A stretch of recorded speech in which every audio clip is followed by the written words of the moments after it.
அவன் கொடுத்த தண்ணிக்கு நீ கொடுக்கிற தண்ணிக்கு என்னங்க வித்தியாசம்? சிந்திச்சு பாருங்க. பேதுருவே, உன் வீட்டுக்குள்ள வந்த என் கால கழுவுறதுக்கு நீ என்ன கொடுக்கல? தண்ணீர் தரவில்லை.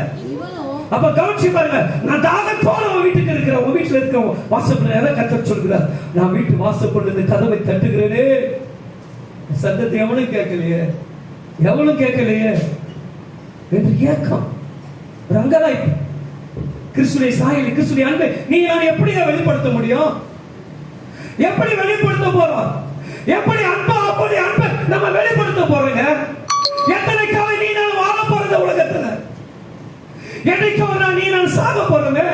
அந்த கிறிஸ்துவை அன்புக்காக வீட்டுல வந்து கேட்கிற தாகமா இருக்கிறேனே, ஓடுறா உழைக்கிறா, பணத்துக்காக சம்பாதிக்க ஓடு.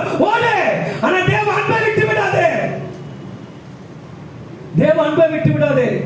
பாவத்தின் மத்தியில வாழ்ந்து கொண்டிருக்கிற என்னை கர்த்தர் பார்த்து பாவி பாவியை சொல்லும்போது என் தேவன் சொல்ல, இவன் அநேக பாவம் செய்த, இவன் பாவம் தான் மன்னிக்கப்படும் என்று கர்த்தர் சொல்லுகிறார். நீ பாவியா நின்ற